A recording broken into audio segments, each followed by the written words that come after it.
Hey guys, स्वागत कर रही हूँ आप सभी लोगों को अपना चैनल में। और आज मैं ये दोपहर की लंच थाली मैं बनाने के लिए आ गई हूँ अपने किचन में। और आज ज़बरदस्त लंच थाली बनाने वाली हूँ। जैसा कि आप इंट्रो में देखे होंगे स्टार्टिंग वीडियो में कि बहुत ही ज़बरदस्त हेल्दी लंच थाली मैं बनाई हूँ। तो थोड़ी सी पहले जैसे बर्तन वगैरह धो के रखा हुआ है टोकरी में, तो उसे मैं लगा लूँ। उसके बाद फिर मैं लंच थाली बनाना स्टार्ट करती हूँ। तो आज सावन का फर्स्ट डे है, तो यानी कि सावन का पावन दिन आज से स्टार्ट हो गया है।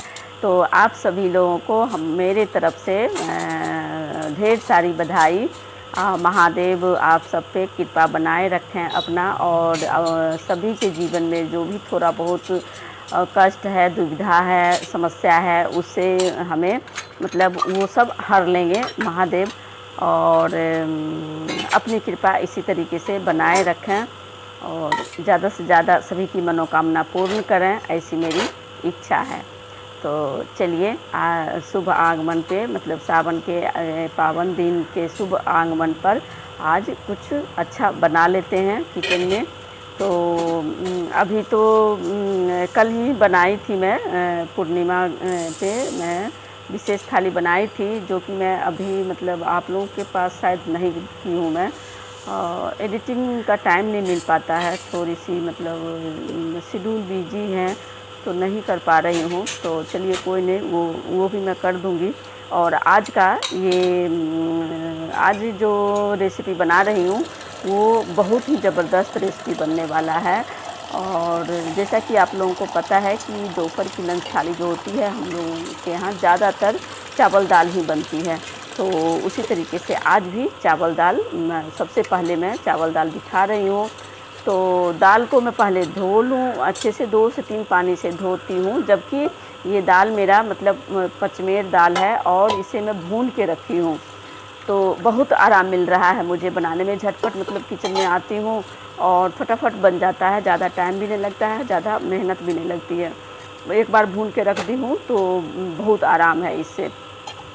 नहीं तो पहले मतलब जैसे जब बनाते थे तब कभी कभी भूनते थे तो लगता था बहुत, कभी तो भून लेते थे, कभी आसकत भी हो जाती थी कि अरे अब इतना कौन झंझट करेगा, चलो देर हो रहा है तो ये हो रहा है तो वो हो रहा है, इस तरीके से। तो वो सब समस्या से अब मुझे निजात मिल गई है, फटाफट मैं बना लेती हूँ और बहुत ही टेस्टी दाल बनता है। ये इसमें मिक्स है, अरहर है, चना है, मूंग है, मसूर है, बस उड़द की कमी रह गई थी, उड़द नहीं डाली थी। वैसे उड़द मेरे यहाँ ज़्यादा पसंद नहीं करते हैं, इसलिए मेरे किचन में कम ही रहता है उड़द। और नहीं तो जो लोग पसंद करते हैं उसमें उड़द भी डाल देते हैं तो पचमेट दाल बन जाता है, अच्छा लगता है। तो इस तरीके से दाल को धोने के बाद उसमें पानी डाल दी हूँ मैं, चावल को भी धो ली हूँ और दोनों चीज़ में मतलब सीटी लगा दूँगी। और पहले मैं चावल में हालांकि अभी मैं सीटी नहीं लगाऊंगी, थोड़ा सा उसको गर्म करके और मैं लीड लगा दूंगी और लास्ट में उसमें सीटी लगाऊंगी। दाल अभी मैं बना लूँगी, मतलब एक ही बार चढ़ा के गैस ऑन करके और इसमें सीटी लगा लेंगे। चावल को मैं थोड़ा सा बंद कर दूंगी गर्म होने के बाद, और बाद में सीटी लगाऊंगी। तब तक चावल थोड़ा सा देर सोख हो जाता है तो बहुत अच्छा खिला खिला सा चावल बनता है। तो इस तरीके से धोने के बाद इसमें दाल में हल्दी, नमक और थोड़ा सा मैं घी डाल दी हूँ, दोनों में, चावल में भी दाल में भी। तो इस तरीके से अगर वैसे तेल लोग डाल देते हैं, लेकिन अगर घी डाल देते हैं तो दाल का टेस्ट भी अच्छा हो जाता है। और वो जो नुस्खा है कि मतलब टिप्स है, जैसे कि दाल ऊपर फेंकता नहीं है, तो वो भी काम हो जाता है इससे, और दाल का टेस्ट भी बहुत बढ़िया आ जाता है। तो इस तरीके से चावल में भी और दाल में भी, दोनों में डाल दी हूँ। चावल में डालने से चावल का भी टेस्ट बढ़िया हो जाता है, जिससे आप पुलाव खाते हैं तो वही टेस्ट आता है। तो पुलाव हम लोग मतलब डेली रूटीन में नहीं बनाते हैं, दाल के साथ खाने के लिए मतलब सिंपल चावल ही अच्छा लगता है। तो लेकिन अगर इस थोड़ा सा 1 स्पून भी अगर घी डाल के सीटी लगाते हैं चावल में तो उसका टेस्ट बहुत बढ़िया आता है। तो इस तरीके से दाल और चावल दोनों को मैं बिठा दी हूँ, चावल में बंद कर दूँगी, बाद में सीटी लगाऊँगी। दाल में अभी एक सीटी आने के बाद गैस को धीरे कर दूँगी। और इधर ये रेसिपी की तैयारी हो रही है, जो कि मतलब इसका करेला है, करेला का भरवा रेसिपी बनाने वाली हूँ।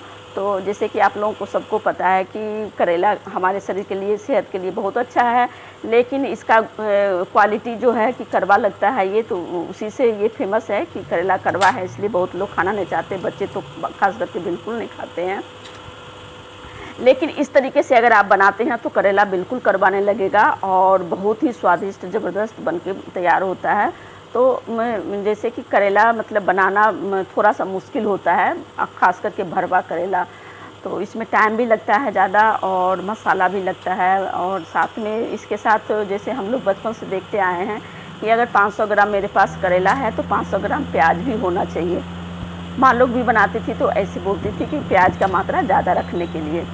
तो वो सब ध्यान में रखते हुए मैं ये जो बनाई हूँ ना, तो इसमें मैं सारे समस्या का मतलब सॉल्यूशन करती हूँ।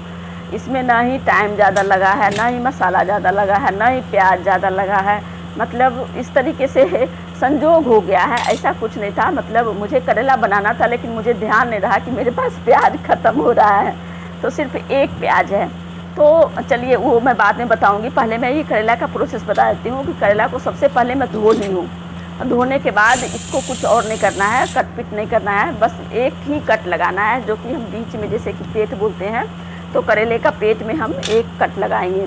और इस कट को लगाने में थोड़ी सी सावधानी रखते हुए लगाना है, नहीं तो थोड़ा सा हाथ में लगने का डर रहता है। मुझे भी डर लग रहा था जब मैं इसे चीरा लगा रही थी, तो इसलिए मैं आप लोगों को बता दूं कि थोड़ी सी सावधानी रखते हुए चीरा लगाएं इसमें।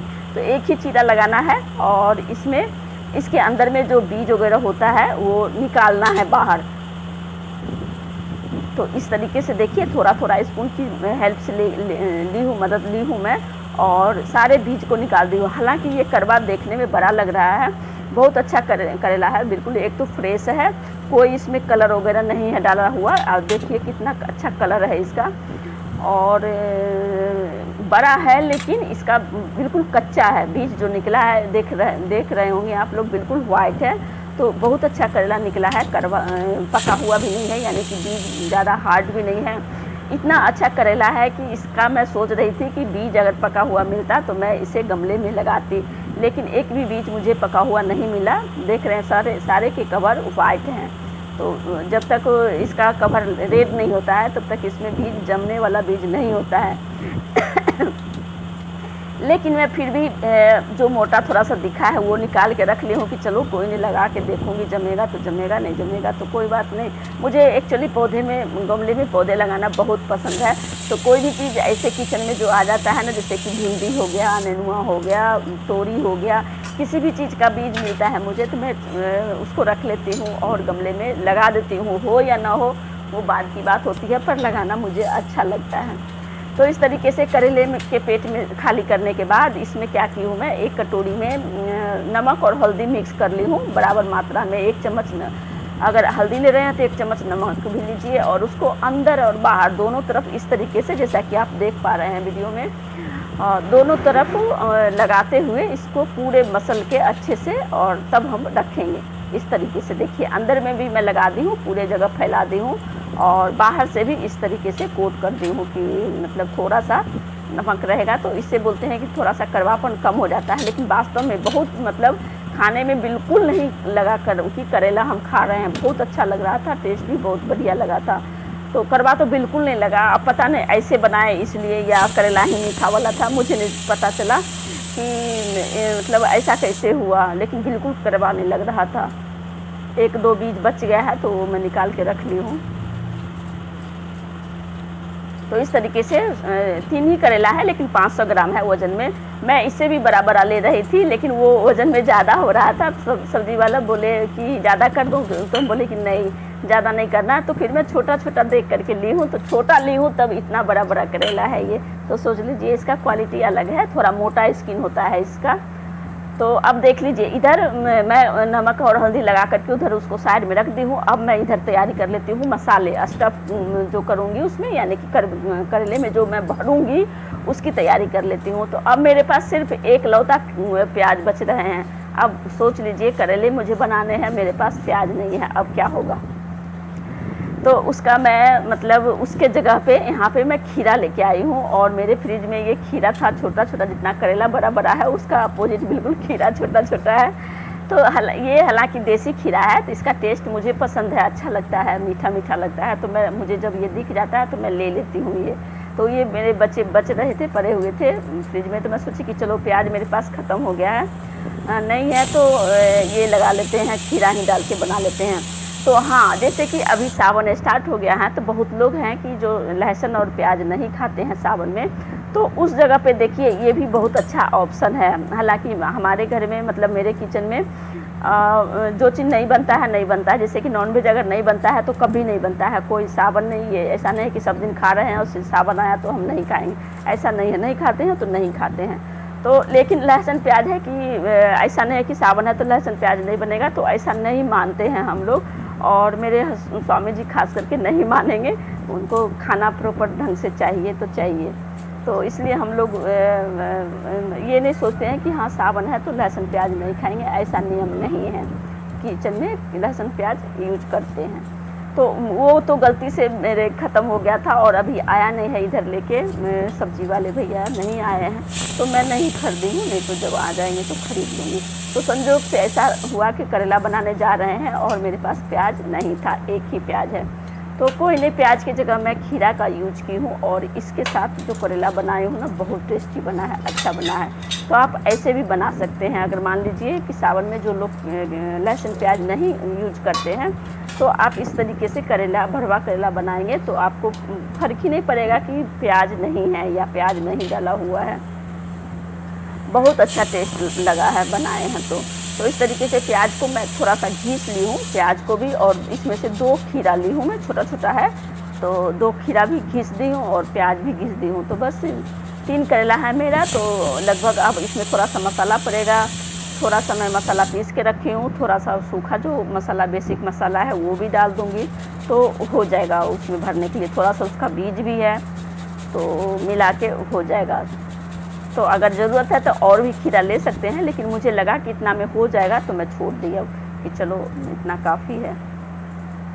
तो इस तरीके से प्याज और खीरा को साथ में ही मैं घीस ली हूँ, घीस के रख दूँगी। अब उधर मुझे कढ़ाई गरम करना है, क्योंकि करेला तो मसाला, करेला को बॉयल करना नहीं है, बिना बॉयल किए हुए डायरेक्ट मैं बना रही हूँ, बहुत ही यूनिक तरीके से बना रही हूँ मैं। तो ये देखिए, ये मैं मसाला पीस के रखी हूँ।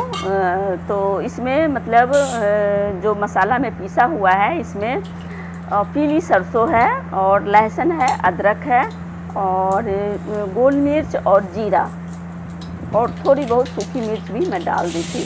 तो इस तरीके से ये मसाला तैयार करके रखे हैं। तो नॉर्मल अगर आप सब्ज़ी बनाते हैं तो इसमें से 1 स्पून सिर्फ मैं डाल देती हूँ, ज़्यादा मसाला तो मैं देखते होंगे कि मैं डालती नहीं हूँ। तो बस जो पीसा हुआ मेरा मसाला रहता है, मैं इसी तरीके से पीस के रखती हूँ, तो मुझे बहुत ईजी हो जाता है बनाना। तो उसमें से 1 स्पून भी अगर डाल देती हूँ तो सब्ज़ी में टेस्ट आ जाता है।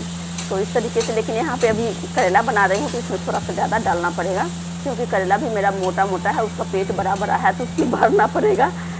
तो उसके लिए देखिए इतना है। तो इसमें हम लगभग 3 से 4 स्पून के लगभग मैं यहाँ पे मसाला ली हूँ। इसमें से ये रहा, देखिए 3-4 चम्मच होगा लगभग, अंदाज से ही मैं बोल रही हूँ कि 3-4 चम्मच के लगभग है। और साथ में मैं बेसिक मसाला जो हल्दी नमक होता है वो सब मैं डाल दी हूँ। तो 2 स्पून सब्ज़ी मसाला डाली हूँ, 1 स्पून धनिया पाउडर डाली हूँ और 1 स्पून हल्दी डाली हूँ, और स्वाद के अनुसार नमक डाली हूँ। तो इस तरीके से बेसिक मसाला डालने के बाद थोड़ा सा इसे भून लेंगे, थोड़ा सा पानी भी डाल के थोड़ी देर इसे पका लेंगे अच्छे से। और ये हाँ, ये थोड़ा सा ना मेरे पास चना भीगा हुआ था और थोड़ा सा गुड़ था, तो वो भी मैं डाल दी कि चलो करेला है तो थोड़ा सा गुड़ भी पड़ जाएगा, तो कोई दिक्कत नहीं है। ज़्यादा नहीं है, हालांकि मतलब लगभग 1 मूँगफली के जितना है, बस ज़्यादा नहीं है। तो इसी में, लेकिन मीठा मीठा था तो मैं इसको धो धा के इसी में डाल दी हूँ। थोड़ा सा पानी पड़ेगा तो इसी में ये मसाला पक जाएगा। तो थोड़े से तेल में देखिए मसाला मैं किस तरीके से तैयार की हूँ। तो मतलब ज़रूरी नहीं है कि आप ज़्यादा तेल डाल के ही सब्ज़ी टेस्टी बना सकते हैं, कम तेल में भी डाला हुआ सब्ज़ी भी टेस्टी बनता है इस तरीके से। तो अब देखिए ये मेरा मसाला बन के तैयार है, पक गया है। तो अब इसे हम मिक्स कर लेंगे बढ़िया से, और थोड़ा सा भून देंगे इसी में, कढ़ाई में थोड़ा सा भूनते हुए इसे मिक्स करेंगे तो भून भी जाएगा और सोना भी हो जाएगा और ये मिल भी जाएगा सब। दाल मेरा हो गया है उधर, तो अब मैं इधर चावल बिठा रही हूँ, देख लीजिए। तो चावल मैं बिठा दी, दाल भी हो जाएगा, चावल भी हो जाएगा साथ साथ में। जब तक इधर मेरा करेला बनेगा तब तक मेरा उधर सारा चीज़ हो जाएगा, दाल मिक्स होने, तड़का भी लग जाएगा। और एक और अभी मैं बनाने वाली हूँ रेसिपी, तो पहले मैं करेला की कर लूँ पूरा प्रोसेस जो भी है। अब इसमें मैं एक तो नहीं है, थोड़ा सा इसमें मैं सुबह में जो ब्रेकफास्ट हुआ तो बना था, मैं चना, अंकुरा हुआ चना और मूंग जो बनाई थी तो उसमें डाली थी, तो थोड़ा सा मैं डाल रखी हूँ, लगभग 25% ही एक नींबू में से कट की हूँ, बाकी 75% है मेरे पास। तो बस पूरा इसमें हम रस निकाल देंगे। लेकिन आप लोग ना नींबू निचोड़ने से पहले ना छन्नी लगा लीजिएगा, क्योंकि बीज जो इसमें मुझे ऊपर से लगा था कि बीज इसमें नहीं होगा, लेकिन बीज निकला है। तो मसाला में जाने के बाद निकालना मुश्किल हो जाता है थोड़ा सा, हालांकि मैं निकाल दी हूँ, लेकिन उतना परेशानी होने से अच्छा है कि आप छन्नी लगा लीजिए, चाय वाली जो छन्नी होती है, तो ईजिली आपका बीज छन जाएगा और रस उसमें चला जाएगा। तो इस तरीके से मैं पूरे रस निचोड़ ली हूँ इसमें से। और कुछ बता रही थी मैं, हाँ, मतलब इसको नींबू डालने के बाद मसाला मिक्स कर लेंगे। हाँ क्या, हाँ, इस तरीके से ये जो उसमें थोड़ा बहुत रस बच रहा था तो मैं करेले के ऊपर लगा दी हूँ कि ताकि थोड़ा सा ये भी ये हो जाएगा। वैसे तो ये नींबू फेंकाता है, तो मैं सोची कि चलो इसमें लगा देती हूँ, लेकिन ऐसा कुछ नहीं है कि लगाएंगे तभी ये होगा, ऐसा कुछ नहीं है। मैं बस हाथ में था तो मैं लगा दे रही हूँ। तो इस तरीके से सब में, तीनों में करेला में मैं लगा दी हूँ। थोड़ा सा ये था कि हल्दी कहीं कहीं जमा था तो वो सभी मिक्स हो गया है बढ़िया से, बस ये फ़ायदा हुआ है मुझे। देखिए ये बीज उसमें गया हुआ था ना, तो मैं बाद में निकाली हूँ। मुझे पहले लगा कि नहीं है, उसमें ऊपर से नहीं दिख रहा था, लेकिन था, तो मैं उसको ध्यान से जो भी था वो, हाँ, अब याद आया मुझे कि क्या मैं बताने वाली थी। तो यही मैं बोल रही थी कि जो बीज नींबू हमारे शरीर के लिए जितना ही फ़ायदेमंद है, उतना ही मतलब उसका बीज जो है ना वो हमें नुकसान पहुंचाता है। तो इसलिए कभी भी नींबू का बीज नहीं खाना चाहिए। और करेला तो हमारे शरीर के लिए, सेहत के लिए कितना फ़ायदेमंद है वो तो आप लोगों को सबको पता ही है। और ये इसीलिए जाना जाता है क्योंकि ये कड़वा होता है, तो जिसकी वजह से बहुत लोग नहीं खाना पसंद करते हैं, और ख़ास करके बच्चे तो बिल्कुल नहीं खाना पसंद करते हैं। लेकिन आप इस तरीके से बच्चे को देंगे ना बना करके, या जिनको नहीं पसंद है करेला, वो करेला खाना स्टार्ट कर देंगे, क्योंकि ये करेला बहुत टेस्टी लग रहा था। और कड़वा तो बिल्कुल था ही नहीं, बिल्कुल नहीं लगा कड़वा। तो इस तरीके से मैं अच्छे से, अभी थोड़ा सा मसाला गर्म है तो थोड़ा सा मुश्किल हो रहा है, मसाला ठंडा करके आप आराम से भर सकते हैं। तो बस भरते समय ध्यान देना है कि दोनों पॉइंट पे भी मसाला जाना चाहिए, पूरे भरा होना चाहिए, तभी उसका टेस्ट अच्छा बने लगेगा। और जब ये पकता है ना, डायरेक्ट थोड़ा सा टाइम लगता है इसको पकने में, लेकिन जब पकता है इस तरीके से मसाला भरा हुआ और थोड़ा सा, तो इसके अंदर ना वो ऑब्जर्व कर लेता है नमक वगैरह जो भी डालते हैं वो। और बॉयल होने के बाद क्या होता है ना, उतना जल्दी तो ये टाइम नहीं मिलता है इसको ऑब्जर्व करने का, जल्दी जल्दी फटाफट वो हो जाता है। तो हो सकता है ये एक टिप्स होगा जो मतलब मुझे लग रहा है कि इतना टेस्टी लगने का कारण, क्योंकि इसे मैं बॉयल नहीं की हूँ, डायरेक्ट मैं इसे फ्राई कर ली हूँ। तो इस तरीके से देखिए, अब मसाला गर्म है लेकिन फिर भी मुझे करना पड़ रहा है, क्योंकि जब मैं किचन में आती हूँ तो मुझे लगता है कि फटाफट करके और मतलब जल्दी से जल्दी। और ये मैं नहीं बता पाई हूँ अभी कि गर्मी कितना ज़्यादा है, ये जो सड़ा हुआ मौसम होता है ना, गर्मी पसीना वाला, मत पूछिए, इतनी परेशान हूँ ना मैं कि क्या मैं बताऊँ, बहुत परेशान हूँ। किचन में तो बिल्कुल नहीं मन करता है जाने का और कुछ करने का, लेकिन फिर भी करना तो है ही, भूखे तो रह नहीं सकते हैं, और खाना बनाएंगे नहीं तो खाएंगे क्या। तो देखिए इस तरीके से पूरे हम मसाला उसके अंदर भर दिए हैं करेला में, और थोड़ा बहुत ऊपर से अगर इस तरीके से लगा देते हैं, ज़्यादा नहीं लगाना है, बस हल्का सा, तो थोड़ा सा आपको ये लगेगा, मतलब फीका फीका नहीं लगता है, अच्छा लगता है, नमक को वगैरह मिला हुआ रहता है। तो कहीं कहीं से भी खाइए, आपको बहुत स्वाद मिलेगा करेला में। देखिए इस तरीके से पूरा, इसमें थोड़ा सा मुझे लग रहा था कि कम है तो मैं और डाल के और भर दी हूँ पूरा, तो पूरा भरा हुआ है। और इस तरीके से थोड़ा थोड़ा मसाला को पूरे ऊपर से भी मैं लगा दी हूँ, इस तरीके से देखिए। और इसमें से मसाला निकलता नहीं है, अगर बांधने उंधने का भी झंझट नहीं है इस तरीके से, क्योंकि ये कच्चा है ना, तो ये अपने आप इसका मुंह बंद होने लग जाता है। अगर मैं ना उसको पकड़ के रखूँ ना दोनों साइड, तो ये बंद ही हो जाता है फटाफट अपने से। तो इसमें आपको टेंशन नहीं लेने की ज़रूरत नहीं है कि मसाले बाहर निकल जाएगा।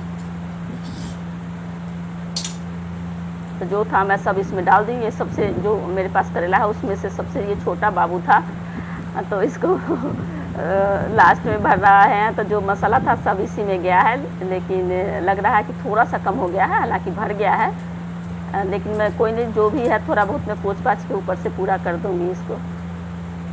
देखिए जब ख़त्म हो जाता है ना, तो आदमी थोड़ा सा भी वेस्ट नहीं करता है, सब पोंछ पाछ के। और मैं ले आई हूँ कि चलो इससे मैं ऊपर से उसको कोट कर दूँगी। देखिए थोड़ा सा निकला, तो इस तरीके से मैं सभी जगह लगा दी हूँ। इसमें जो भी था मेरे पास पोंछ पाछ के, थाली उली साफ करके सब मैं लगाती हूँ। में तो थोड़ा ठीक भी है, उसमें सुनाई दे देता।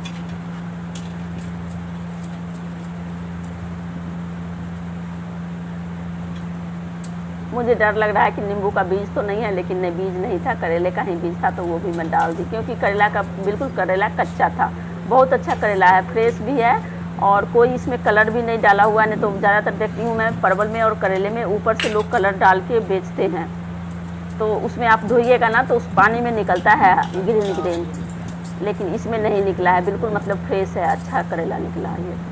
तो अब इस तरीके से मेरा भर गया है, और अब मैं उसके फ्राई करने के लिए देखिए फ्राई पैन चढ़ा दी हूँ, बिठा दी हूँ।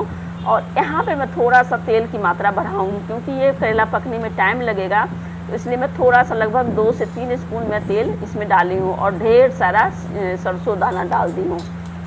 क्योंकि ये जो जला हुआ सरसों दाना मुँह में जाएगा ना तो बहुत टेस्टी लगता है। तो इस तरीके से देखिए डालने के बाद, और कड़कने का इंतज़ार नहीं करना है, क्योंकि वो पक जाता है। यहाँ पे आप डायरेक्ट डाल सकते हैं, तेल अगर गर्म हो गया है तो आप डाल दीजिए।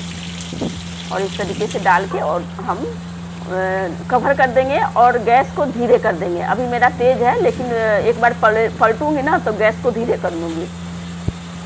अब इधर देखिए ये मेरा मूंगफली है, ये इसको ना मैं भून के रखी हूँ, ये कच्चा नहीं है, भुना हुआ है। एक्चुअली कल रात लेट नाइट मैं इसे भून रही थी कि मैं चटनी बना के रख दूँगी, अभी दिन वाला टाइम मेरा बच जाएगा, लेकिन मैं भून तो ली लेकिन बना नहीं पाई। तो ये रात भर रह गया, इसको मैं साफ़ भी कर दी थी, और सोच रही थी बनाऊँ लेकिन नहीं बना पाई, तो फिर मैं रख दी। तो जिससे के कारण ना थोड़ा सा ये ठंडा हो गया है, और जैसे बोलते हैं ना सिमसिम होना, तो उस तरीके से हो गया है। तो मैं इसे फिर से थोड़ा सा गर्म कर रही हूँ। और यहाँ पे देखिए एक मैं टिप्स दे रही हूँ आप लोगों को, कि मैं इस जो ना ये सूप है फटकने का काम में आता है कोई भी चीज़। जैसे अभी मैं मूंगफली उसी में फटकूँगी, तो ये मैं ऐसे ही टांग के रखती थी, तो किचन में जैसे तेल वगैरह का ये निकलता है ना, तो वो उससे ना ये काला हो रहा था ऊपर के पोर्शन में। तो उसके लिए, उससे बचने के लिए मैं इस तरीके से इसको, अब मैं जब से मैं देखी हूँ तब से इस तरीके से उसको पॉलीथीन से पैक करके रखती हूँ, तो अब नहीं पड़ता है। और मैं इधर गैस जला के जब भूल गई थी, और मूंगफली जो था वो मैं बोली कि भुना हुआ है, ये मुझे रात में मैं भून के रखी थी, तो मुझे बस इसे गर्म करना था, ज़्यादा पकाना नहीं था। तो ये हो गया है फटाफट। और चलिए इधर करेला को पहले पलट लेते हैं, उसके बाद फिर मूंगफली की चटनी बनाएंगे, जो कि बहुत ही टेस्टी लाजवाब चटनी बनेगा। तो अभी कुछ दिन पहले मैं, मतलब 2-4 दिन ही हुआ है बनाए हुए, अभी मैं मूंगफली की चटनी बनाई थी, लेकिन इतना टेस्टी लग रहा था, और इतना ज़्यादा मैं बनाई थी, फिर भी ख़त्म हो गया। फिर से तो डिमांड हो गया है चटनी का, तो मैं फिर से बना रही हूँ अब।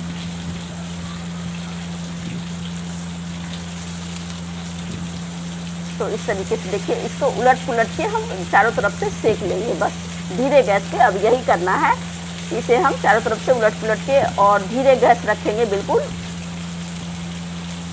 तो ये आराम से पक जाता है।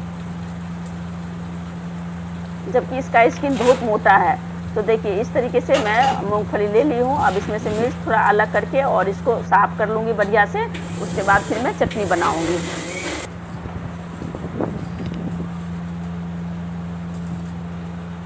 तो देखिए ये मेरा चटनी बन करके तैयार हो गया। अरे तो वो तो मैं दिखा ही नहीं, वो लग रहा है वो क्लिप छूट गया है, कट गया है।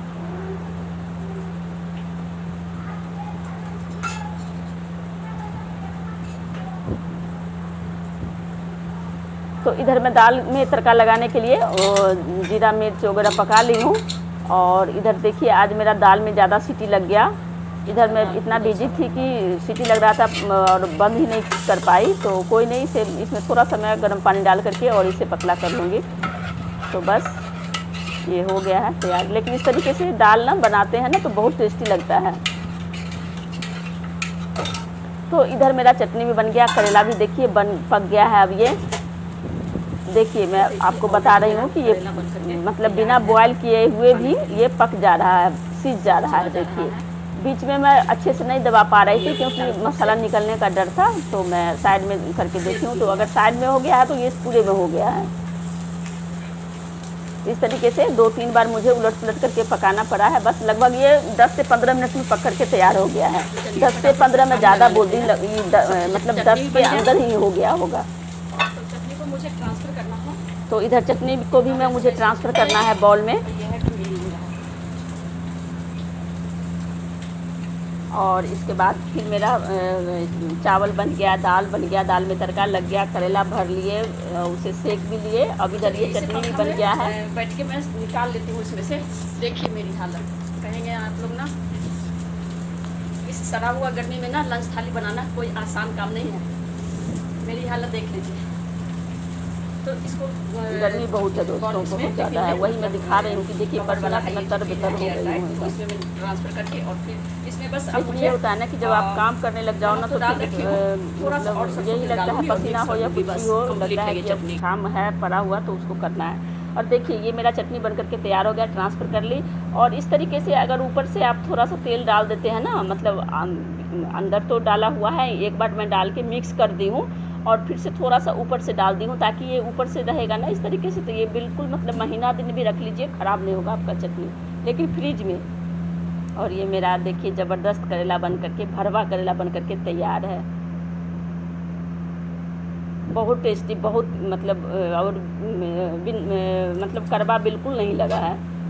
तो इस तरीके से हमारा आज का लंच थाली बन गया है। तो चलिए इसे सर्व कर लेते हैं, अब थाली सर्व कर लेते हैं।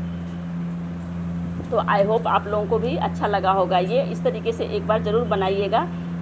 मैं नहीं भी बोलूँगी मतलब, तो भी आप लोग को इतना मतलब मुझे उम्मीद है कि आप लोग देखेंगे। अगर पूरा वीडियो देखते हैं तो एक बार आप या तो खुद से बनाएंगे या बनवाएंगे ज़रूर इस तरीके का रेसिपी। तो ये मेरा खिला खिला सा चावल है, साथ में टेस्टी प्रोटीन युक्त हेल्दी दाल है।